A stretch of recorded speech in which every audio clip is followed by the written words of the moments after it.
We've seen how we can add protection to a worksheet, allowing you to stop people from editing any or some of the cells within that sheet. Now you can also add protection to the workbook. From the review ribbon, we have protect workbook. Now what this allows you to do is protect the workbook with an optional password, and this will protect the structure of the workbook. You'll notice the tick is there in structure. If you actually remove that tick, you'll see the OK is grayed out because there's nothing to protect. So we're looking to protect the workbook structure, and what this actually does, we'll do it without a password, is it stops new sheets from being added to the workbook. You can see the new sheet button is grayed out here, and if you right click an existing sheet, there's no insert option, and there's no delete option, and there's no move or copy option. So you're protecting the structure of the workbook.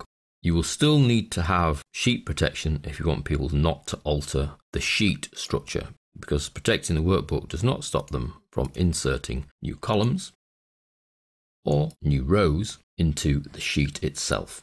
So they need to work together really. So we have sheet protection to protect from being edited or changed, and then the workbook protection to stop the structure of the workbook. That is, the actual number of sheets then are fixed because they cannot move them, they cannot delete them, cannot add any more. We can then extend our protection to the whole Excel file. So although we can protect individual sheets, the structure of the workbook itself, we can protect the whole workbook file when we save it, because we can save it with a password. So this is done from the File Save As dialog box. You need to choose a location, so I'll choose the current folder. And then we go to save the file. Now if we're keeping the same name, that's fine, we can keep the same name, but it's down here in the Tools option of the dialog box that we're interested, and we choose General Options. And you'll find in here we can add either a password to open the file, in which case the person would need to know the password. If you then put a tick in read only, they would then need a separate password to modify the file. And then OK.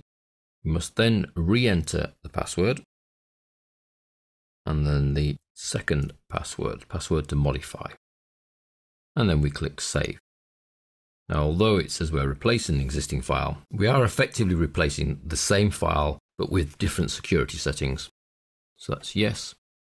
Those settings don't actually take place until you close the file.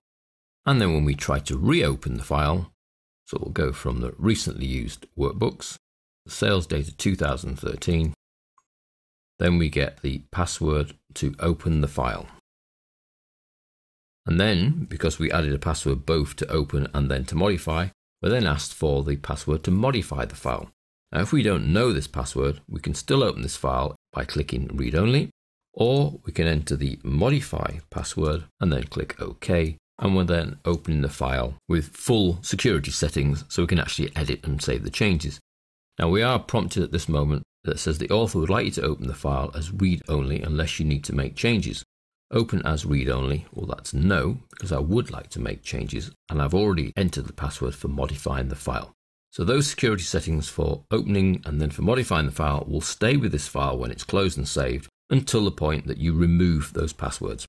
And that's done by doing another save as, so that's File, Save As, same folder location, the same file name, but in the tools this time, when we go to General Options, you simply remove the passwords that have been placed on and remove the tick for read only. That will work without the passwords. They'll just get the little prompting box that says read only, or would you like to edit? So it's only a little stop box. It doesn't force it to be read only. So we'll take that tick out. We've removed the passwords for open and modify. That's okay. We then click save. We now effectively are replacing the file again, but without any security settings. And again, the file would need to be closed. And when you reopen, you'll find it has no security settings whatsoever. You can go straight in without a password to open or to modify.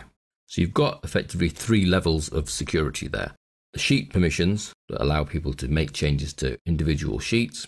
The workbook structure protection that stops new sheets from being added or sheets from being deleted or moved or copied. And then you have the password file protection itself that will allow you to control whether the file can be opened or whether it can be modified.